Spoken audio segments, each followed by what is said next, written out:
Morning, and you are very welcome to today's CBI 10 webinar. My name is Kerry Thomas. I'm an editor at a news organisation called Tortoise. Great pleasure to be back here again today. And today, actually, particularly because we're starting with the CBI a new series of conversations today called Countdown to COP26. I'll get Matthew Fell to explain a little bit more about those as we get into the webinar. But effectively, there are about 9 months to go to this massive and massively important moment in Glasgow, the UN Climate Change Conference in November.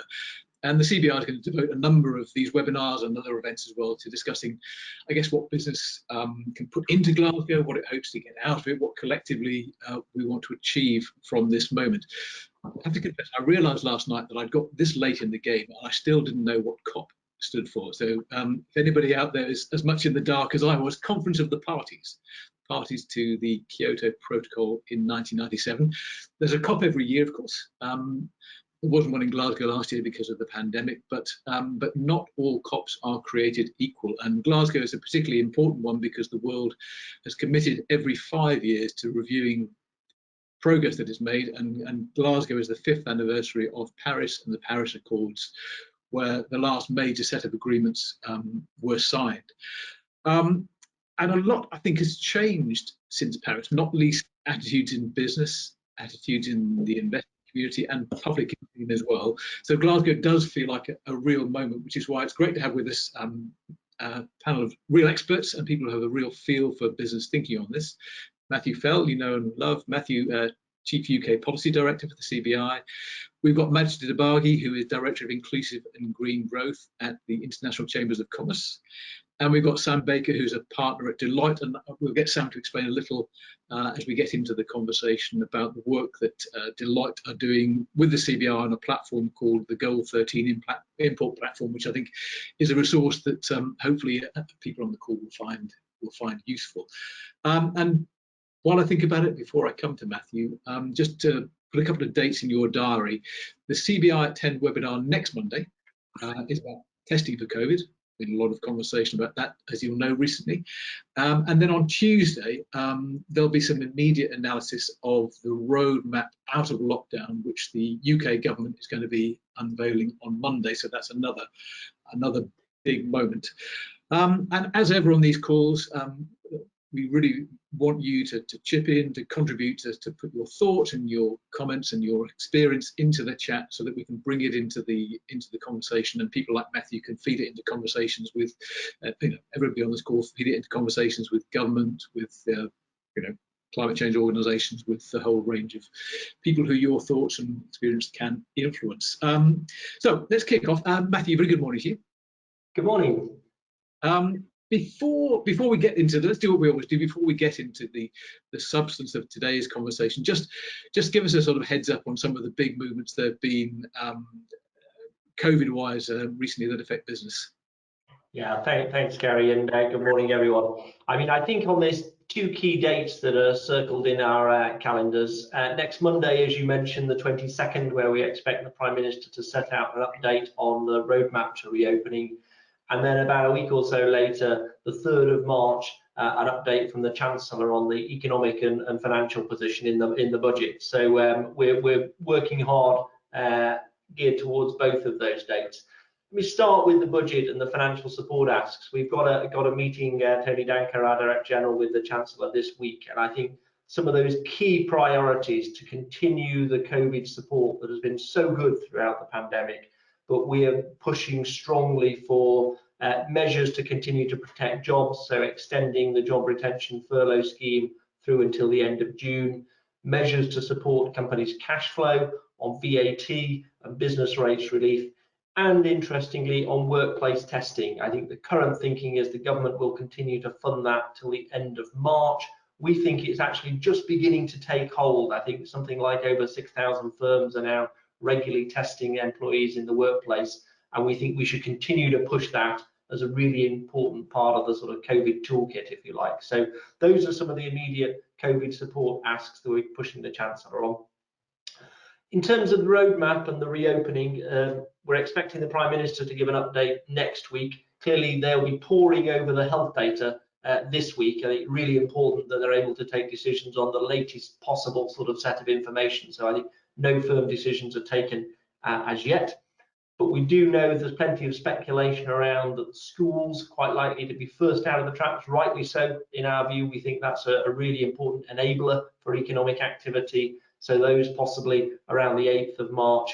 And then I think we're hearing more that there'll be reopening in stages rather than the regional tiering system that we had prior to this lockdown, so that maybe it'll move through the gears and try and get away from this stop-start approach to restrictions, which I think, by the way, business completely backs that approach. We'd much sooner go sort of slow and steady and make sure it sticks. So if we go through a process of schools, non-essential shops, and then on to sort of hospitality, leisure, and so on, that I think makes sense, providing the support is there all the way through.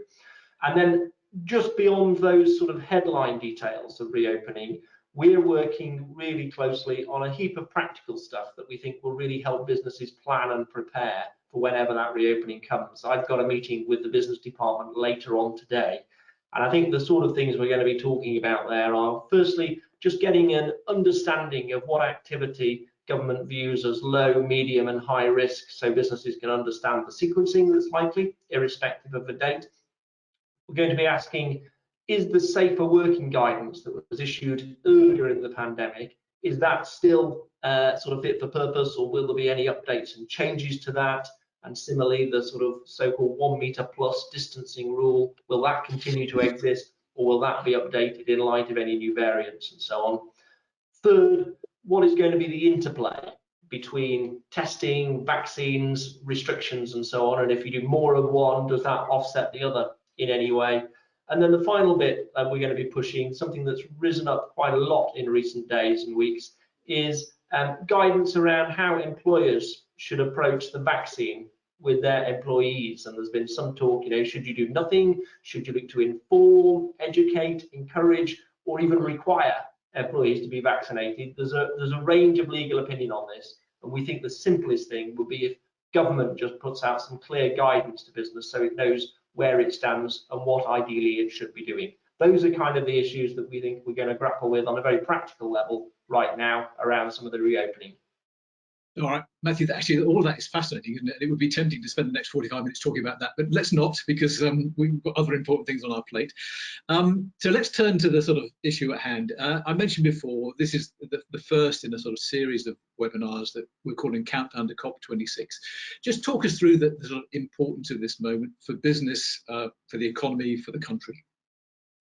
Yeah, well, I actually do think that COP26 really does matter for business. I mean, clearly it's a sort of big moment and an important thing in its own right.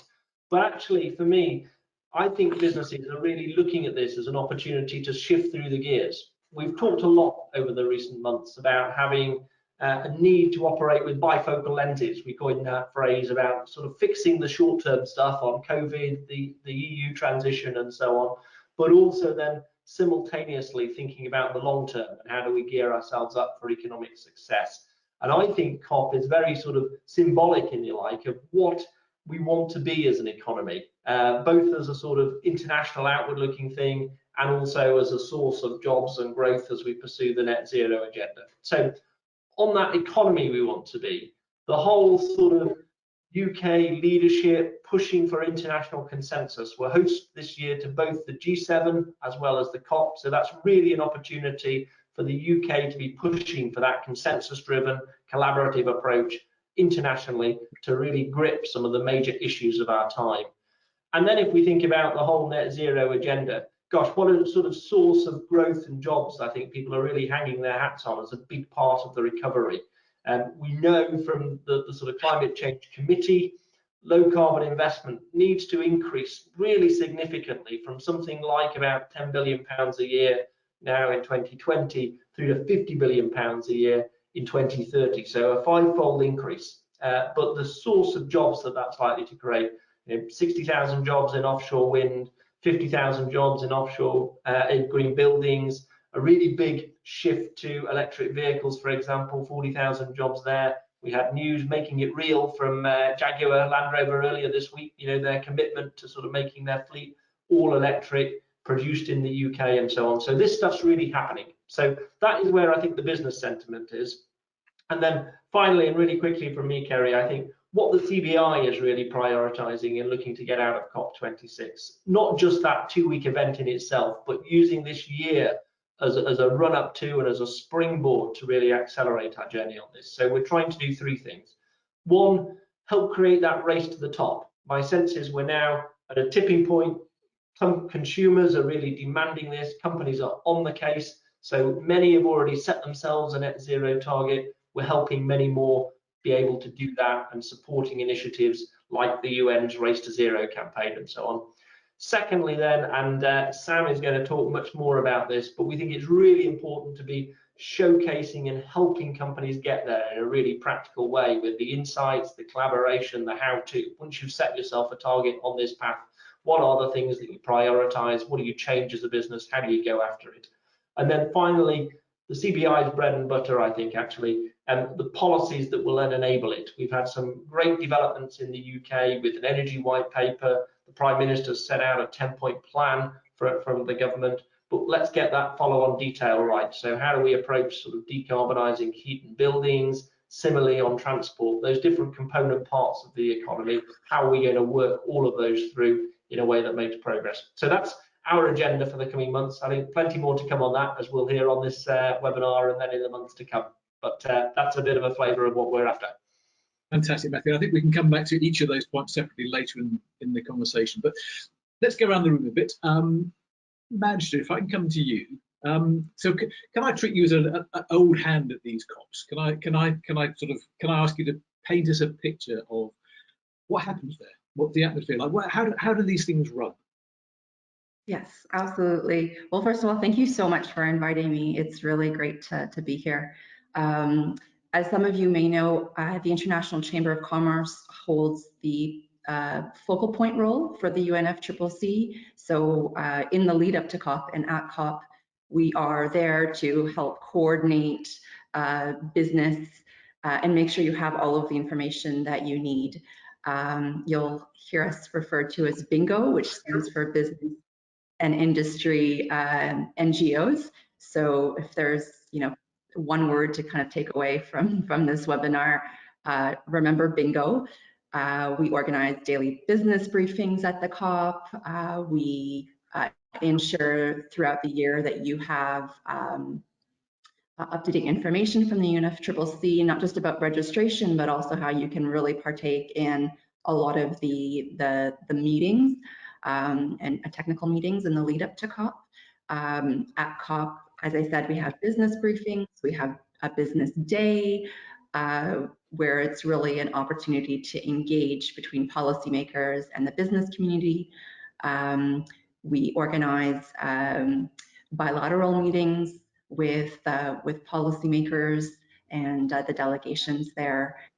It's I think the COP, if I'm not mistaken, is the largest international negotiation that takes place every year. If it's not the largest, it's definitely one of the largest. There's usually around 30,000 to 40,000 delegates at the COP. Now that will be left to be seen whether the COP will have the same physical presence this year.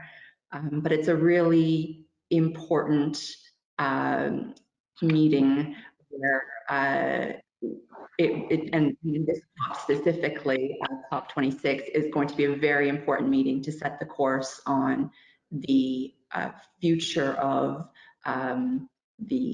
climate ambition, and also has an opportunity to really seal the place of multilateralism. We have a very important negotiation on what's called Article 6 to resolve at this COP, and we obviously haven't met in the last year. The last meeting was at COP25 in Madrid, so we've skipped it a year. So it's really necessary that we achieve a negotiated outcome at COP26. Yeah, and Manchester, these international summits seem to come in different flavours. So there are some where actually most of the work is done by Sherpas beforehand, and when you get there, it's largely a rubber stamping exercise. My impression of COPs summits is that they're much more dynamic, that actually organisations like yours and the CBI can actually play a much bigger role live in the room, that things are really much more fluid. Is that right? Yeah, absolutely, Kerry. I think that's a really good way of describing it. And actually at COP21 in Paris, when we got the Paris Agreement, the business community played an incredibly important role in making sure that the Paris Agreement got signed. And that was really the physical presence at COP and businesses all over the world just echoing the need for the Paris Agreement to see the light of day. And the business community really gave governments confidence that they could go ahead and sign, and other stakeholders obviously played a huge part as well, but it's definitely not an exercise of everyone coming with or the work being done beforehand and then just signing on the dotted line. And for those of you who haven't been to COP, it's wonderful to be able to observe how the negotiations take place and all of the huddles and informal meetings, and it's really a very, very dynamic 2 weeks. Yeah, which comes with a sense of jeopardy, I suppose, because it means that it's not guaranteed to succeed, is it? It's not, it's not preordained that it's going to work. Absolutely, it definitely is. Unfortunately, not guaranteed to succeed. The Paris Agreement was signed at COP21, and then at COP24 in Katowice in Poland, we agreed what was called the Paris Rulebook. So it's essentially the implementation of the Paris Agreement. And the one missing piece there was, again, around this Article 6. So we got very close to reaching an agreement at COP25 in Spain, Madrid, but it just didn't get across the line. So the parties will continue to work informally and have been working informally to try to resolve the political and technical issues that are still outstanding. There will be monthly meetings now taking place up until COP to try to get to some sort of agreement, landing zones as we call them. And hopefully by the time we get to COP26, a lot of the hard work will have been done, and it will be left just a will. Yeah, and Manchester, finally, before I come on to Sam, if I'm sitting in a SME, small business somewhere out in the country listening to this and wondering how do I engage in this, because there's clearly a point to engaging when the thing is as dynamic as you're saying. How do I get involved? That's an excellent question. You prepared the question for me. So I think the best way for everyone to get involved is to first of all realize that yes, there are the negotiations, and you can contribute to those those views through CBI and other organizations that have very strong policy agendas and will advocate on those different policies. But it's important that every person, every business, every stakeholder takes climate action. And you can join the Race to Zero, which Matthew mentioned earlier. The Race to Zero is essentially the largest coalition of governments and non-governments stakeholders who are committed to net zero by 2050. And there's different entry points into the Race to Zero. So for big companies, they can join through the Climate Pledge, through the 1.5 Business Ambition, through Exponential Roadmap, Science-Based Targets. And for small businesses, there's a way to enter into the Race to Zero as well through the SME Climate Hub, which is a one-stop shop for small business under 500 employees to make a commitment to net zero, but also access tools and resources and benefit from incentives. And I'm sure Sam is going to also tell you a lot more about how you can learn from others who have already taken climate action through the Goal 13 project. Look, it's like we practice this, isn't it, Sam? Come on, let me come to you. You, with the CBI and others, you are running a platform called the Goal 13 Impact Platform. Can you just talk us through what that is, what it does, how people can use it? Sure. So first of all, the name Goal 13 comes after the SDG, climate action. So this is intended to build a repository, so open, free to access repository of climate action. So corporate climate action, company climate action, including small and medium-sized enterprises, on an attributed basis. So that's a really important point. So people can see who is doing what, in as much as they want to share it. So this isn't, looking at a sort of comprehensive repository. This is information that organizations want to share on an attributed basis. And we're doing that in order to try and do exactly what Matthew talked about in the second pillar of CBI's COP strategy, which is to try and allow people to showcase what they're doing, allow other people to learn from that, and then drive some collaboration. And we can do that both sort of on the website, or if you like, the platform, and off it as well. And so on the platform, we're building out, we have a beta where you can see a dashboard which talks about the 220 interviews we've carried out and how they slice and dice across the bits of information we ask. And we're building out collaboration functionality, which allows you to match yourself to another organization, but then also join organizations against an initiative of interest, which might be R&D in hydrogen, or travel policy, or anything. Yeah? And so that's what we're trying to drive. So it is a partnership. So CBI incredibly important to this. Great one of the 6 partners, and we've got A4S, we've got Chapter 0, we've got the Met Office, and we've got Dell Technologies. So everybody playing a slightly different role, all providing value in kind. And very simply, there's a big dragnet. So we go out into the market, we try and explain to people why they will benefit, but why also their contribution will benefit others. Bring them into the platform by interviewing them, iterating that information, getting their sign off. And that can sometimes be a little bit onerous because we are restructuring the information that we get told about, so we can compare and contrast it to other people's information. Big organizations don't like that. So, very thankful all of those who have contributed, and then we can put it up on the platform. So that's what we're seeking to do. And then just the information, Gary, in terms of the what we ask. So we ask about commitments. So underneath the 10, 12, whatever it is, public commitments people are making, what are they committing to? What's the order of priority? We ask about how they're organizing their program of change against those commitments. We ask about the drivers of change. So what is stimulating this change? Is it the investor? Is it actually the market? Is it internal? Is it a charismatic CEO? Who is it? What is it? And then under that, the meat of it is really then asking about the small number, circa 3, initiatives which are currently being carried out, which have the greatest impact. And those might be decarbonization related, or they might be resilience related. And at the moment, the significant majority are more decarbonization than resilience, which is in itself is interesting. And we ask about the characteristics, who's involved, is there a commercial return to them? What's the impact in terms of, emissions and or resilience in as much as it's being measured. And then we end up by talking about the barriers. So, why not a bigger ambition? Why not faster? Why not now? And then some of the lessons learned. So in the journey that people have been on, and everybody's got a lesson, what have you learned and what do you want to share with people? So there's a bit of qualitative stuff in there. And then we try, but also, it's the meat, I think, is around the taxonomy, the characterization, the classification of those initiatives, so people can see who's doing what.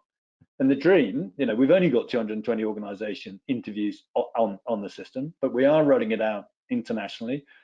We do want the volume up there to allow people to learn. And the dream is you can imagine, everybody's wrestling with collaborating with business partners, so big organizations and small ones.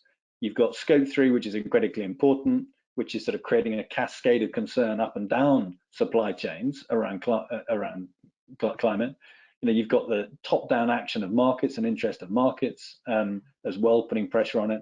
And as a result of that, the collaboration on the basis of, what you emit, what your footprint is, and how you affect my footprint, and indeed there's a branding element to that, is a big thing. So, if we can allow people some transparency and easy to access sort of transparency into their supply chain, and it won't be representative, but it will be interesting and leading indicators, then I think that's hugely valuable potentially. Some of the countries we're rolling out to are beginning to see this in a slightly different way. So So in Finland, our local partner is there is EK, who's a sort of CBI equivalent. And I think they're thinking about COP, they're thinking about the progress of some of the Finnish companies, and they're saying, well, actually, this is an opportunity. If we get on there, we demonstrate what we're doing, there's a little bit of opportunity to showcase a collection, and that collection is called, collection of leading Finnish companies, as opposed to a sector or a, size of organization. So anyway, I'm beginning to ramble, but that's sort of the shape of it. You're not beginning to ramble, don't worry. I'm just pointing out my colleague Alice has put in the chat a link to the SME Climate Hub, which managed to mention. I'm sure we can put a link into Goal 13 there as well, can't we, Alice? Let me stay with you, Sam, because you mentioned the importance of attribution, which chimed with what Matthew was saying about showcasing. Just tell me why you think that is so important. Is that about giving confidence to business leaders that they're not doing something eccentric? I think the initial premise was to avoid mass duplication on something that people actually want to collaborate on, but just because they're too busy or just don't. And so, and a classic is thinking about your travel policy if you're a big, people business, and everybody whips out a bit of paper and starts sort of sketching it out and thinking what they might do. When everybody's, lots of other organizations have done it. People have done it for 5 years, 6 years, 7 years. Yeah, and so part of it was that.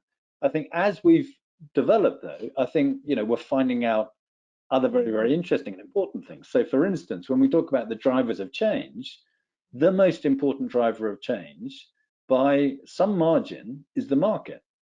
And the market, as is consumers, but the market is obviously also business customers. And so seeing that in at the top, through the data that we've got, and it is only 220, but it's better than many other sort of, pub chat sort of commentary. Putting that at the top through those interviews, being told that by these organizations, and you can see the list of organizations, these are substantial organizations as well as smaller ones, is a massive indication to organizations of why they should move on this, and how they should frame it, what the narrative is. This isn't about taking one for the team. It's not sort of, oh my God, this is a lot of, oh God, where's that person who does sustainability? And just get on it so we can say something to the press if we get asked a question. No, this is the heart of the business model. This is commercial opportunity. So things like that, Kerry, that come through, then make this, such an interesting, powerful conversation and input into that conversation. So, and then the other point, I suppose, is an awful lot of my career, I've thought about competition in markets. I'm a strategy consultant, how do you compete, how do you get market share, etc., etc. I think that there is this massive desire at the moment to collaborate on this, and of course, there'll be some element of competition as well, as people want to retain their brand premium or their position up and down the brand rankings, etc., etc. But there's also, a level of appetite to collaborate which I haven't really seen before, and so I think just tapping that, trying to tap into that and contribute to that. I don't think we really know where it's going to go, but I think we think it's going to go in the right direction. Matthew, I think you wanted to jump in there. Yeah, well, just building on the question you put to Sam in a sense, Kerry, and also your thought earlier on about, if I'm a small, medium-sized business, what does actually COP mean for me and how do I get involved? I think everything that Sam has just talked about really sort of illustrates that point, because firstly, I think, this leap towards net zero as opposed to an 80% reduction target. I think previously, maybe there was a slight danger that a few too many people thought they were in the 20% and they could something, this is, as consumers and businesses, look, we're all in now. So I think this is sort of the first point. It matters for absolutely everyone. And then the second point is, I think that, there's plenty of companies who are absolutely at the leading edge of this and they're off to the races. But there's actually many, many more who know this is hugely important. They know they've got to get onto it, but they're not really quite sure what to start with, where to get going, and what to prioritize. And I think some of the things that Sam has talked about and we're trying to do through this Goal 13 impact platform, some of the other things like the SME Hub and so on, it's really about helping companies. Look, if I know I need to get going on this, what are the things that I should be prioritizing? Where can I get the highest impact? And then my final thought would be, again, what Sam said is, you know, we're learning as we go. This is new territory for everybody. No one's got a monopoly of all the best ideas. So that sense of collaboration and understanding what is working for others, and then can we replicate that at scale and so on, that's how we're going to add further momentum into this agenda. So for me, that is really what it's all about, and how companies can, on a very practical level, get involved with it all. Yeah, and Matthew, let me just follow up with you there, because I think one of the dangers that I see is that governments and businesses can fall into the trap or make life easy for themselves by setting big goals a long way away, rather than doing something concrete and more immediate. Does Glasgow feel like the moment after which we have to start doing more short-term things that will be concrete and happen? Well, I think on this case, it's a great point. I think actually what's really going to be important is understanding the sort of stepping stones and the milestones. And I think one thing we do all know with climate change is that the more we sort of defer and put off activity, the harder it becomes to change and achieve the targets. If you sort of, it's the classic, isn't it? If you put off a difficult task until the last possible moment, it becomes so much harder. So I think one of the things that we're all learning, I think our activity is geared away. I think increasingly it's where the government in the UK and internationally, we do need to be thinking, what are the steps along the way? Where do we need to have made progress towards in 3 years' time, in 5 years' time, in 10 years' time, to really give ourselves the optimum chance of hitting the net zero target, rather than leaving it all to the last moment. So that stepping stone and milestone approach to hold us all to account, to check on progress, I think is hugely important. Yeah. Magister, let me come back to you. I just want to look back a little to Paris, and then perhaps we can look forward to COP26 as well. Picking up on what Matthew said, how well has the world done against the targets that it set for itself in Paris? It's a really good question. Look, one thing is for sure is that from the business perspective, businesses are understanding that this is, again, just like Sam said, you know, this is not about taking one for the team. This is about survival of your business and how can your business thrive.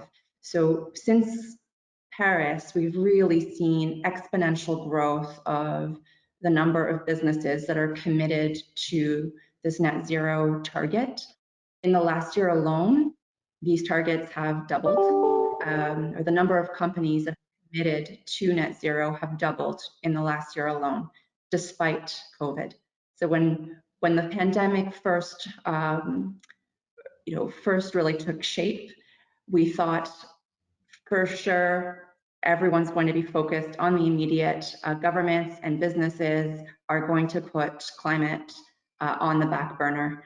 And nothing could be further from the truth. People have doubled down on their climate commitments. And now what we really need to see is companies delivering on their commitments, governments delivering on their commitments. And so that's really where the focus is changing or shifting now. And we can see throughout the pandemic that the companies that did best are companies that have very strong ESG policies. So if ever you needed a proof point of why this matters, that is a very clear business case for taking action. And of course, not all businesses have large sustainability teams that can figure this out. But from learning from others with, Goal 13, or looking at the tools that are available on the SME Climate Hub that we worked on with Oxford University to support small businesses in that transition. I mean, there's a lot of support that is out there, and this is about collectively as a society moving towards a more resilient economy, or global economies. Magister, let me stay with you for a second. I've got a couple of really interesting questions that have come in that I want to turn to in a second. But before we get there, you mentioned that there's work going on outlining sort of landing zones for COP26.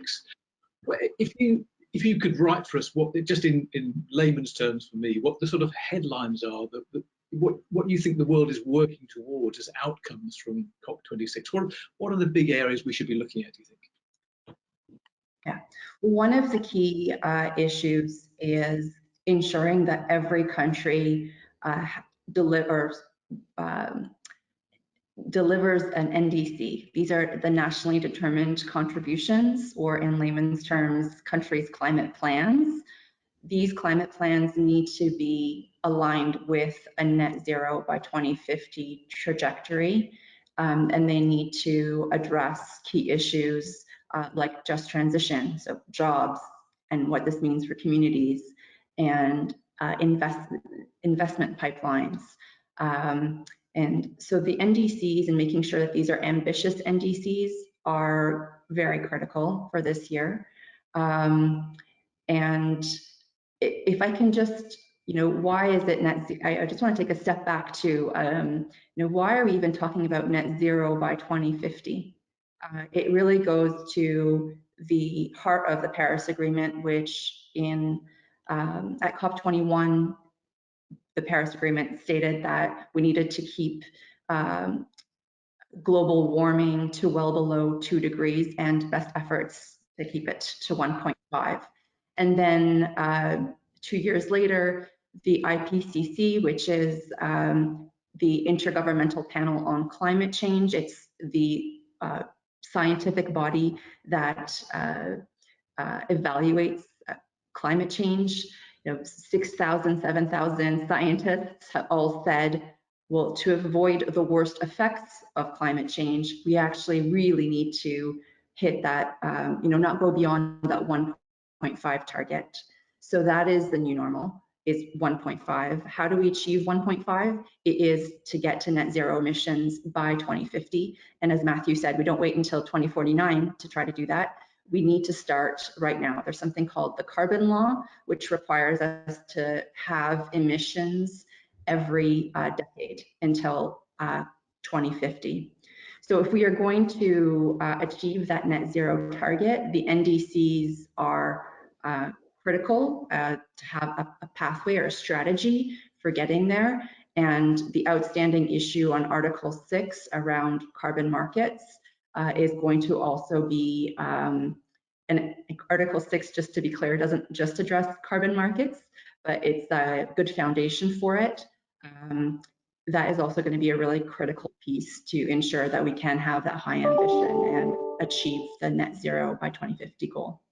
Brilliant. Nigel, thank you. Matthew, I just want to turn to some questions that have come in the chat. There's one from Jane Thornback, who says that if a company is energy intensive and partly dependent on future decarbonisation of the grid, is it excluded from signing up to the race to zero? No, I think what's really important is you've got a credible plan to get there, and some of that does come in the sequencing. I think it's really important, actually, and it's a good question. We know there are tougher parts of the economy, tougher parts of sort of society and activity that we are dependent on emerging and new technologies to help as part of the solution. I think companies can absolutely sign up now. There's activities that, of course, they're going to be able to take right now, but then also that commitment to what they're going to be doing in the future. So I think it needs to be credible. You can't just sort of pluck something out of the air. But if you are sort of making a set of assumptions around the technologies and so on that are going to help along the way, I think that is absolutely the right approach. And I think, Kerry, behind the question, it's a really important point about how do we lean into this challenge and accelerate it as well, because a good part of the heavy lifting to date, certainly in the UK, has been through decarbonising our energy production. So the sort of with a big growth in offshore wind, for example, and sort of green energy and so on. And more and more, I think clearly we're going to need to bank those winds and maintain on that path. But also then areas like transportation, heat and buildings and so on, they're going to need to come to the fore too. So that is all part of the plan. But absolutely, people can get on the journey. No, I think you're right. And it also takes us into that whole question of interdependency, doesn't it? Because in the end, no company is going to be able to act in this area entirely independently. We're all going to be dependent on someone else's success in this area. Let me come with a question actually to each of you on the panel, because David Thompson has written in to ask what reflections we all have on Bill Gates's call for action, particularly the call for government stimulus, not just market drivers, and also his suggestion that we should start with the difficult stuff first, because it's the most important thing to focus on.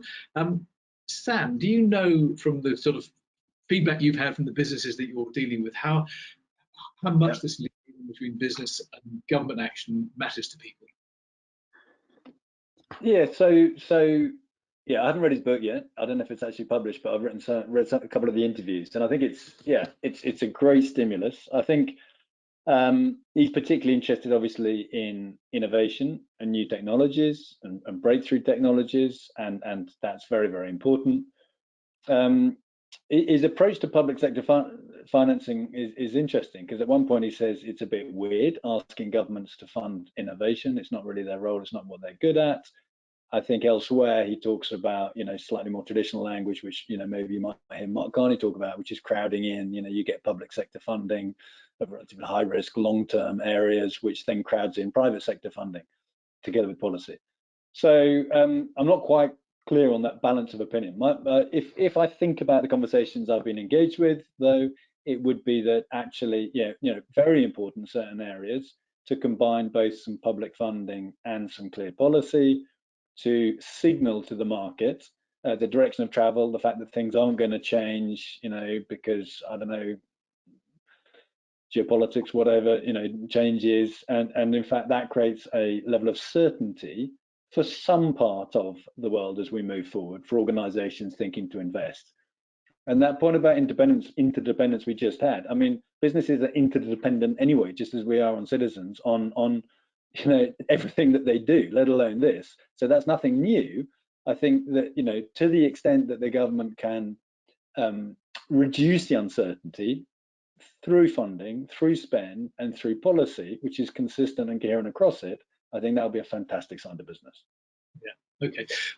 Matt, let me come back to you, because there's another question which has come, which is actually a reminder to me not to race ahead of things.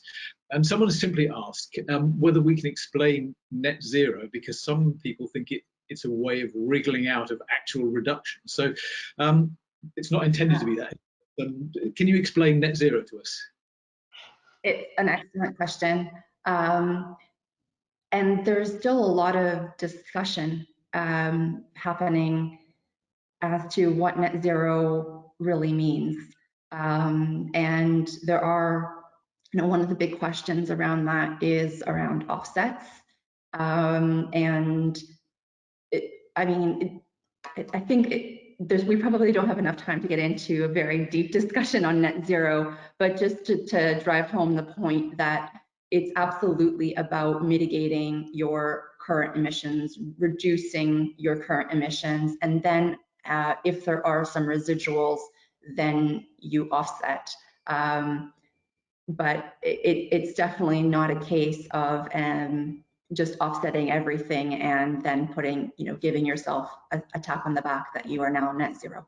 So that's not environmental integrity, and that's not what the world needs. It's an unfair question to ask you to explain net zero in about 45 seconds. So thank you for that.